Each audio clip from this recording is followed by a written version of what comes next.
Hey, Movie Maniacs. My name is Sky, and that guy on the other side of the YouTube screen is my brother Dusty. And today we're talking Back to the Future. So, Dust, if you had a time machine, where would you go back in time? Oh, that's a interesting question. Honestly, the first thought comes to mind is if I would go back, it would probably be two thoughts come to mind. Number one, I went through last year, went through the East Coast and saw a bunch of great history, like the Civil War, crazy stuff, the Revolution, Revolutionary War, all that sort of stuff, and that was super cool. So I don't know if I really, it was great seeing that stuff. So maybe that, but then I would probably go back about 10 minutes and eat my sandwich all over again. There you So go. Good choice. just kidding. Good choice right there. How about you? I never even thought of that. What do you think? Yeah, it's a tough question. I just asked you impromptu. I didn't even give it any thought. I wouldn't want to go back to any, like you said, Civil War and stuff, great American history. That would be interesting, but it's a little dangerous back It then, you is, know? And if you think yeah. about, we're talking about Back to the Future Part 3, which we're not talking about today, but he goes back to the Old West. They drop you or they kill you at the drop of a hat back then. You know, it's a little dangerous. So I might go to some relatively safe time and maybe go to the Fresno State campus back in 19 whatever year it was when mom and dad met and sit there on a park bench and just watch the two of them meet for the first time, you know? Oh, that's fun. Yeah. The only one other that's pretty creative. I like that. The only other one that pops in mind is I would go back to when Jesus was actually walking the earth, and before, just if I could meet him before he started doing his ministry and just start talking to him. That's the only other thing. There's a couple other biblical, or a lot of other biblical people inside that, because I read the Bible every night with the kids, and a lot of stuff in the history there. Everything from Paul the Apostle down to all the prophets, even Abraham. Or, oh my goodness, okay, I believe in the Bible. It starts at the very beginning with Adam and Eve. Maybe go all the way back to Adam and Eve and say, dude, don't eat that fruit. Yep, yep. What about, so if you actually went back and met Jesus, what would you ask him? Dude, how'd you walk on water? Is that what you would ask him? I don't know what I would ask him. More than likely, I would just bow down and worship it. That's probably the only Oh, thing there that you I would go. do. I mean, honestly, because what's great, reason why I love the Bible, I feel like the Bible has everything in there that I need. Now, there's probably other questions I can ask, like, what about this or what about that? But man, just to meet him, just to say, wow, Jesus, this is amazing. Because I know when I die, I'm going to see him in the future. When I actually die, I'll see him. But yeah, that would be the one thing. But I like your idea of going and seeing them meet at Fresno State for the very first time and seeing that. That's kind of cool. Yeah. You know what, if I had to go back and ask Jesus a question, I'd ask him what it's St. Peter at the pearly gates, right? That's what they say it is, but it's not. But That's what yes, they that's what they say. say. Yeah. I would ask him what is St. Peter's favorite food so I can make sure I bring him some when I meet him at the pearly gates. You know, hey, buddy, would you like some of this? You let me in. There's going to be plenty more where this came from. I'm an expert at cooking whatever this is. There you go. That's what I would Butter do. them up. Yeah, for sure. Butter 'em up. Yeah. Yeah. Yeah. It's, trust me, Peter. It's not a bribe. It's just I'm I very know. generous. I'm very. Yeah, But totally. I spent my actually, whole life baking this and perfecting it. I wanted you to have some. well, a quick side tangent on that. So the Peter is a disciple and apostle, and the Catholics believe that Peter would be there, and that's where it necessarily came from. But it's Yeah. literally, if you read the Bible, it's literally Jesus is standing there and saying, "Why should I let you in my kingdom?" That's literally how it's going to work out. So, but anyways, we can move on from there. Yep, cool deal, cool deal. So, Back to the Future, I am so glad that you chose this movie. Dude, Watched it do on I have? Netflix. How come you can't pick good movies? I mean, there's some Well, that's like, oh my goodness, I can't believe we. yeah, well, I'm trying to just be adventurous and watch some new movies, that we haven't seen before, and I hope beyond hope that they're good. But I think I need to stay away from dramas and weird comedies like One Cut of the Dead, Oh my and goodness. maybe just stick to action, adventure, and just straight up comedies. Because Yeah. your tastes are a little narrow, it seems. See, my palate's expanded a little bit. Palate is a special time in a boy's life when they That's right. learn. That's right. You guys probably don't Homer know that Simpson. reference. Yeah, that was Homer Simpson. We don't need to go into that. But Mhm. well, there are some that I really do enjoy. I'll have to think of one that I really, really like. But like, okay, One. well, no, sorry. come up with one because I do like a Oh, bunch. But ones that I really, really like, think of like Cinderella Man. That's a drama. That's really, really good. I enjoy that one. Another one is Shawshank Redemption, but it's so hard to watch that again because it just makes you feel like, oh, or the, what's the one where Schindler's List? My goodness, like amazing history, literally the not National Socialists literally killing millions of Jews. But the movie is phenomenal. But I'm like, I yeah. don't want to watch it You again. know, You know I what wonder I want to be entertained. movies. Yeah, yeah, yeah, exactly. Movies like that, they're great movies, and You should it's watch it hard to once. see Yes. anything bad. Yeah, exactly. But you only watch it once. So how many like if your standard movie comes out on DVD and people buy it, who've watched it in the past, let's say a standard movie sells 1 million copies, just as a number. How many of those million copies are going to be rewatched multiple times? Like I have seen Goonies on DVD 20 times with my kids. If I owned Schindler's List, it would have never even been watched once beyond the very first time. I agree. And completely understand that and agree with you. Also, another one that came out that I said I should watch it again because the ending was so like, oh, wow, that just changed the whole movie. But I never did. Was the one where Bruce Willis or the kid says, "I see dead people." Um, Sixth Sense. Sixth Sense. I was like, I should watch that again because I would be able to see what's going on. But I never did because I realized how horribly down that entire movie was, and I felt like when I left the movie, I felt like there was literally a brick.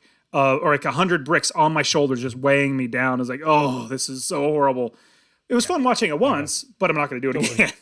Now, that leads me into my first thought of Back to the Future was that watching it again right now, it is so much fun to rewatch, and you spot so many things. Like this movie is so good about laying something out there, and it comes back later in the movie. You know, Lorraine is talking about how she first met George, and everything from getting hit by the car, what you doing in the street in the first place, falling in love at the fish under the water dance. Oh, it was the enchantment under the sea dance, and all that. Like everything mentioned earlier, him playing music, skateboarding, everything comes back later in the movie, and it plays a part in the story.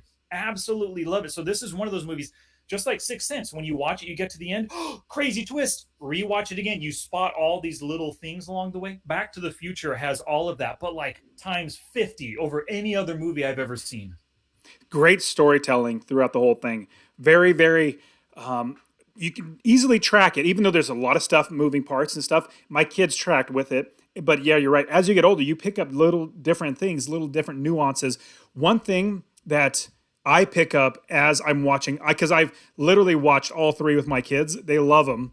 What I picked up was, and we have to touch on this. We all know Michael J. Fox is a good actor, but he plays himself throughout most every single movie. Like Doc Hollywood, it's himself. Back to the Future, that's himself. Like basically every single movie is himself. The most brilliant, underrated actor I have ever seen is the guy who played Biff.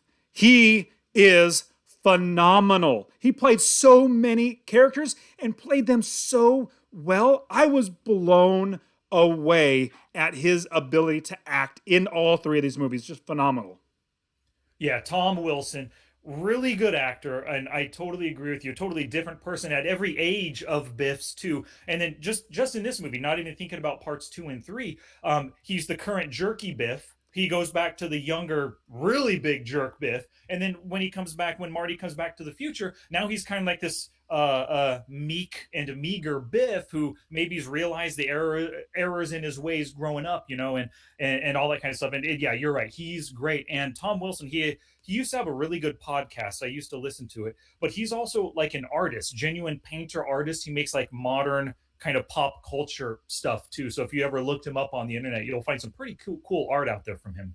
Yeah, if you go watch part two of Back to the Future and part three as well of Back to the Future, different characters as well. And man, he's just so believable in every single one. I was literally blown away at how great of an actor he was. Watching the first time, like, oh yeah, you just see him as a character, but now older, we're like, a dude had to actually perform that way. That's brilliant.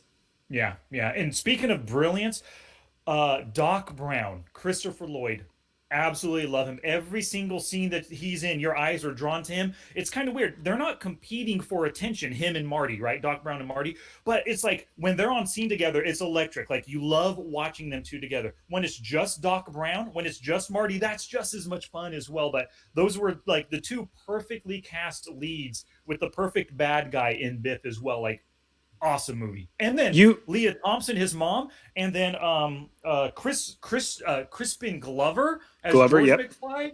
Incredible. Every one of the actors in this movie they were perfect for the role. The only one that I can see, honestly, and it's going to be sad to say this, I might eat my words, but the only one that I can see as far as actor wise that you can take out and put somebody else in there would be Michael J. Fox. Because Really? no, he did good. Don't get me wrong. No, he did phenomenal. He's a great, great actor. But the way that Doc Brown was, the way that Biff was, the way that the dad was, the way that the mom was, they seemed like so different. Whereas I just feel like Michael J. He did great. He's the only. I'm not saying that you would, because you can't replace Back to the Future. You can't redo it. It's just you would be stupid if you did. But he's the only one that is not as like grabbing the attention of the screen. When you see Biff on screen, he grabs the attention. When you see Doc Elliott or what's his name, the actor's Doc name, Brown? Doc Brown, yeah, Oh, or yeah, Christopher Lloyd. Christopher Lloyd. You see him on screen.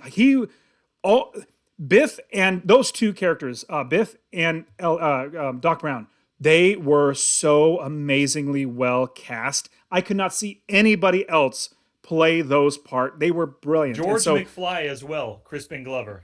Yes, he was great too. And I remember I never really watched much more or knew much more about Crispin Glover after he did Back to the Future. But you said, hey, did you see he was in that new Charlie's Angels movie? This was back in like 1997-ish. I was like, really? So yeah, he was the bad guy. I was like, no way. That's so cool. Yep.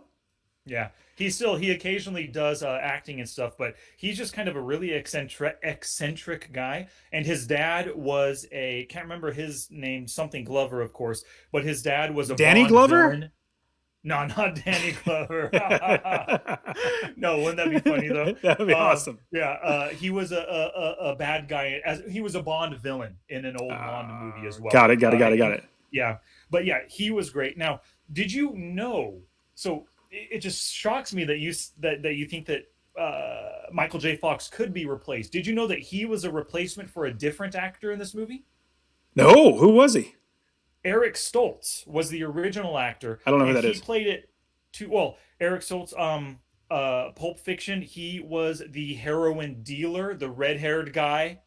Oh, In the house when we're trying to revive Uma Thurman, he goes stab her with the thing, and that's Eric Stoltz. Tons of movies and stuff, but he's kind of a method actor, and I guess he played the part just too serious, too like when he was getting into confrontations with Biff, he was pushing Tom Wilson too hard and just taking it too seriously. They needed somebody with a more lighter touch, so they fired Eric Stoltz and brought Michael J. Fox on. So when you said Michael J. Fox could be replaced, I thought, I don't know. The director thought you're probably right. Perfect casting, and yeah. So that's the old lore on this story or this movie.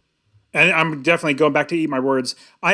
I think Michael J. Fox did amazing. He was just and I could see how a different way to play Marty McFly would not come out anywhere. Like you really want to see Marty McFly win. Like he's a likable, and he has a little bit of rough edges around it, but he's not too rough and all that sort of stuff. But I just see how amazing Doc Brown and Biff are, and George McFly. They're just really like iconic. Michael J. Fox definitely is. But anyways, we can move on from there. I just had to touch on that both Doc Elliott or Dr. Brown and Biff are Tom just Wilson. phenomenal. Yeah. Tom Wilson's are phenomenal. I got to go back and watch other movies that he's been in or whatever because I was just blown away. So I actually watched this with my kids. Have your kids watched this? Yes, they watched it with me. Denise watched it with me the other night. We all absolutely loved it. Yeah, same here. And then we watched part 1, part 2, and part 3 because they're all on Netflix. We're like, let's just go ahead and watch all 3. Not like binge, but it was like, every other day we watched one of the episodes. And I would say they like number 1 the best. And obviously, we usually find 1 is usually of every type of, trilogy is usually the best. But I found 3 wasn't as enjoyable, but part 2 was really, really fun because you had to go present, future, back, present. It was that was really, really cool too. So the whole series, the whole trilogy is really good. The only one that you can potentially skip is 3, just a little bit, but it rounds out the entire story at the very, very end. It does. And if you're invested in all these characters and the whole story of the McFly family and Marty McFly in particular, at the end of part two, they just bam, lead right into part three, right? So I know you what you said. If there's one you could skip, it's part three, but I don't think you can. If you've watched one and two and enjoyed them, you gotta watch part three. You got to see how the story concludes for If sure. Let me Oh, pause your thought because I know you have something going along with what we're just talking about. This is the first movie that I remember where they actually had to be continued after part one. I was like, what? There's going to be a yeah, part two? They've already planned a part two? What is the deal with that? No way. Because I don't remember. It's usually they make a movie. Hey, it was good. Let's figure out a way to make part two. But it looks like they already had at least part one and part two. But then also they shot part 2 and 3 at the same time. It seems like because at the end of part 2, they literally show you just about the entire movie of part 3 as well. But really well done trilogy in my opinion. But yeah, seeing that part 2 for as a sure. kid, like to be continued, like no way, what's going to happen? Yeah. I can't wait. This is one of the things that whenever somebody starts telling a story like a television show or something, you want to have, as an audience member, you want to have an idea that they know where this story is going, right? It like if we bring back an old show, Lost, absolutely loved Lost, one of my favorite shows of all time. In the beginning, and then as the story goes, seasons 3 and 4, you get the sense that they don't really know what they're doing. They don't know what this island is, where they're going. But as an audience Yeah. member, you want them to know, and you Yeah. want them to take you on a journey.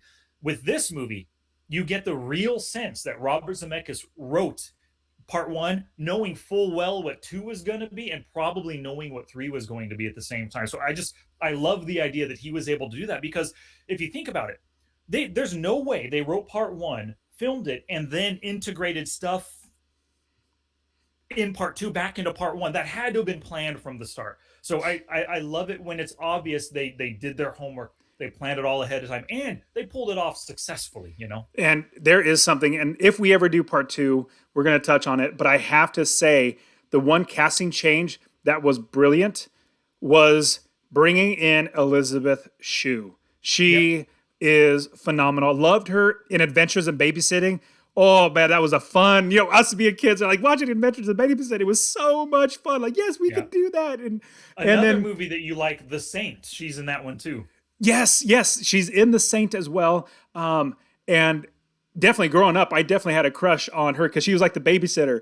And then you see her in Back to the Future. But yeah, what's interesting, I watched for part 2. I said, hey, Elizabeth Shue is not the normal or the original actor when they shot part 1. And if you watch closely on part 2, so if you guys ever watch part 2, watch closely. They actually dubbed her in, or edited her in, and she's not moving very much, but she's just basically standing in place for where the other person. Well, they did a great job replacing her. But yeah, I was super excited. I was like, oh, Elizabeth Shue, Adventure Babysitting's in here. Yep, for sure. So let's get off of parts 2 and 3. Let's just go back just to part one now. I was thinking through the movie, what is my favorite scene? And it's so hard to pick a favorite scene. It really is. But I think my favorite scene is George decking Biff. Like that one scene right there, there's a real sense of foreboding and danger for Lorraine's character being assaulted by Biff. But then George comes in expecting to see Marty, expecting to have an easy fight, but then his main nemesis is there. And then he realizes that he needs to step up and be the man that he needs to be to save Lorraine in this instance. Just absolutely loved it. And it also led into a really interesting moment. I never thought about this in the past, but Marty gets back with Doc Brown and he says, what does he say exactly? He says, he laid out to Biff. He's never stood up to Biff in his life. And then Doc Brown says, Never? never? Yeah. Yeah. And then Marty goes, no, why? And then Doc Brown just has a look on his face like, oh, I know that we just changed the future big time. I don't know what's going to happen, but we made a huge change right here. I loved how that scene led to that little moment, a little character moment. And Christopher Lloyd with his wide eyes, he always has this great look on his face. Absolutely loved it. Yeah, great. So now, everybody listening to this, I want you to take this a second. And if you're driving, don't do this, but close your eyes and think of Back to the Future. If I tell you Back to the Future, Sky, go ahead and do this with me. Close your eyes. Think of Back to the Future. What is the first scene that pops into your mind? Well, for me, the very, very first scene that pops into my mind is my favorite scene. is the skateboarding chase, like where he meets Biff for the young Biff for the first time, and he gets chased all around, and then they have the manure accident. Or grabs the scooter, or the scooter rips it off and goes around the entire park, and then they also, I got to touch on part two again. They bring it back in part two, which is so much fun. And new, and he's all, old Biff is like, something very familiar about this. Yeah. Oh, that whole entire scene. Whenever anybody says Back to the Future, my mind automatically goes there because that was so much fun. The underdog actually gets out and wins and beats the bad guy. Oh, that's my favorite scene. Yeah, good, good. I love that scene as well. When we did that little visualization thing that you just now said, the scene that pops in my mind is Marty in the DeLorean when he first travels back in time. He's being chased by the Iranians behind him. Whoosh goes off the flames on the road, and then he pops out in the past at Farmer what's his name's farm. That's like the scene that pops in my head. It's not my favorite, but that's like the visual thing that's always there. And one of the things I really loved, as soon as the movie opens, not right at the opening, but you hear that Power of Love song. Every time I hear that, I think Back to the Future. That's the one. Alan Silvestri's score is great. The main theme song for Back to the Future, awesome as well. But that Huey Lewis Power of Love song, absolutely love it. And he also did Back in Time. Was that this? It's two different ones. Yeah, two different ones. But all those, like the dun, dun, however, I can't do the Alan Silvestri thing. But you hear that, immediately your brain goes to Back to the Future. You hear Huey Lewis.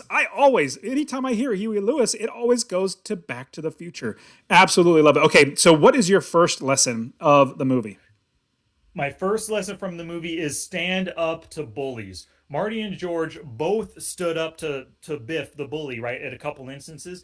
And you just can't let bullies run over you. You've got to put up a fight, stand up to them. If you end up getting clobbered by him and his friends, at least you're just not a victim anymore. You're turning yourself from a victim into a proactive person wanting to stop this bully, because if he's bullying you, he's bullying Bobby over there and Sue over there and Jimmy over there as well, right? This guy needs to be stopped. And if you got to be the one to do it, so be it. You're the one. That's exactly right. And that's absolutely my first lesson is you need to stand up for yourself and stand up against bullies. Like if somebody, and this is something I try to help my kids to understand, is that if somebody's being picked on, you do not join and pick on or laugh at and be like pointing, ha, ha, ha. No, you need to be compassionate for the person that is being picked on. That's your job because you're my child. I'm teaching you, you better do this. If you sit there and you're the one laughing as well, you're not compassionate. You are not a friend. And so you need to change that. And so I try to help my kids to understand we need to be like, if you watch a movie, I can't think of any movie right now off the top of my head, but there are plenty of movies where somebody's getting picked on and a bunch of people are picking on him. And then one person stands out and says, let me help you up. Hey, sorry that this happened to you. That's the kid I want my kids to be. I want them to be understanding that other people have feelings and other people are, when they're getting picked on, you need to stand up for them and take care of them as well. And so you're just a much better person in general to do that. So absolutely, we need to stand up for ourselves and also stand up against bullies. I do not understand how Bloodsport didn't pop into your head. Frank Dukes, little high school kid or junior high, beats up those other kids that were beating up his Shidoshi's son. That should have been the first thing. You're slipping as a Bloodsport fan. I am, dude, because you know what? I don't think of that. Like if I close my eyes and think of Bloodsport, I think of the spinning background kick or the punching in the groin. Looking at that, I think of that. I don't think of the other, protecting the kid, but the brother or his Shidoshi's son. But yeah, I agree. So what's your second lesson?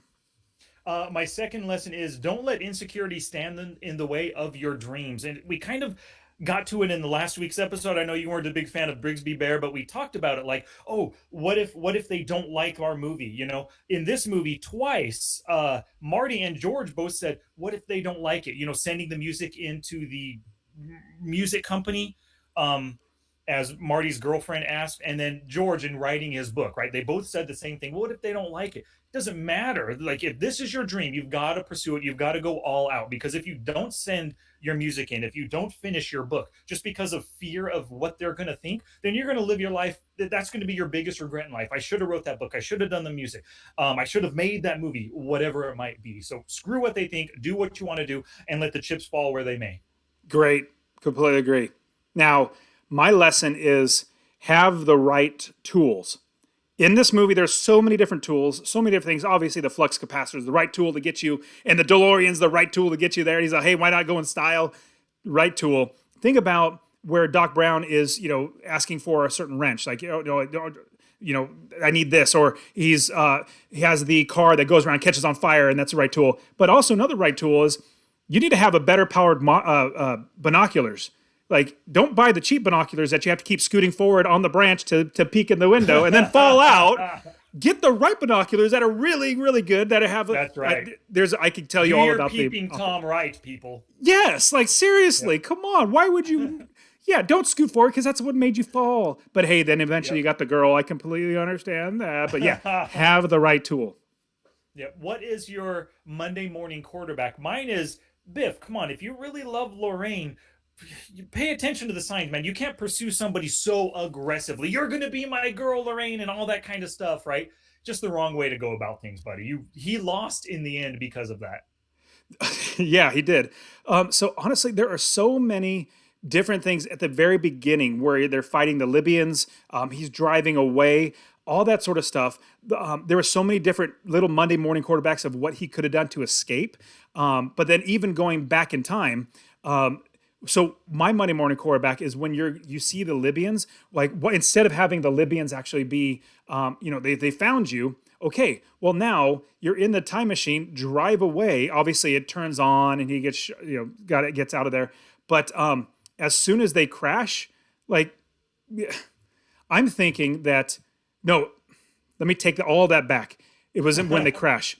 It was as he's driving around, he jumps inside there. As soon as they kill, well, I don't know why he says, no, bastard. Like, let him know that he's there. He could literally be hiding and getting away. But at the same time, my Monday morning quarterback goes to always, you need to arm yourself. You need to be prepared. As soon as you see, and he had his gun, but don't just raise your hands and hold your gun up because, no, they're going to kill you. Start shooting. So that's my Monday morning quarterback. Start fighting back. I gotcha. Good, good. Love that one. That was a there. long roundabout way to give him my Monday morning quarterback. Yeah, yeah. Now, did you ever hear anybody? I've heard a lot of people talk about Back to the Future as the perfect movie. Have you ever heard people mention that? Oh, no, I haven't. Yeah, this is and I believe it. I love this movie. Absolutely love. I give it an A plus, A easily plus an A myself. plus Well, for this for movie. everybody watching, our grade that we give this movie is an A plus for me. What about you, Sky? A plus as well. A plus. Yep, for sure. Now, everybody says it's a perfect movie because there's not a single wasted moment, not a single wasted word. Things that are brought up earlier in the movie are used later on. It has a nice linear progression. You see everybody's actions make sense. So people have said for a long time, this is a perfect movie. And I tend to agree. I definitely agree.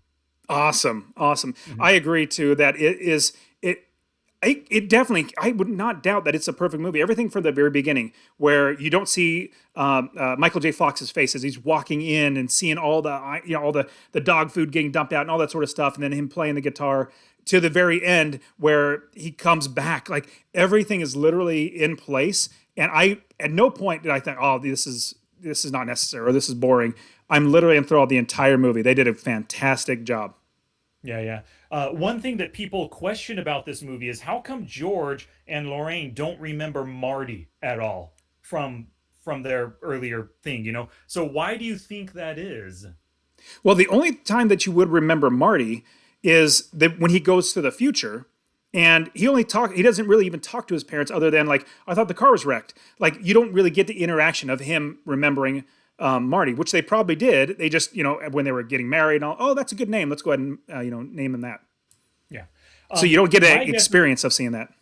yeah. My guess is two things. Either they don't remember him because somebody that you met once for just a couple of days, all of a sudden those memories and stuff were eclipsed by at that same time you met the love of your life. You met your husband, right? He decked out Biff. I mean, it could be easy to forget Marty. And even if you remember this guy named Marty, you might easily forget what he looked like. You and I went to a Christian camp back in, I don't know, whatever year, 1995, it might have been. Yeah, something like that. We met a ton of people, made some good friends there. I couldn't tell you what any of them look like. Nope, And we spent a not at whole all. week with those people.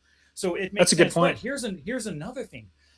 Doc Brown remembered Marty. He knew Marty. He's been friends with Marty this whole time, but he never told Marty that he helped him travel back in time, right? To let Marty live his life. His parents probably remember. They probably thank Marty in their minds. Thanks to him, we fell in love, we met, and now we had Marty. So there's no point in them ever saying anything to Marty. They could totally know and remember him 100%. But why would you say anything? You're going to screw up everything if you start talking about the future. That's a good point.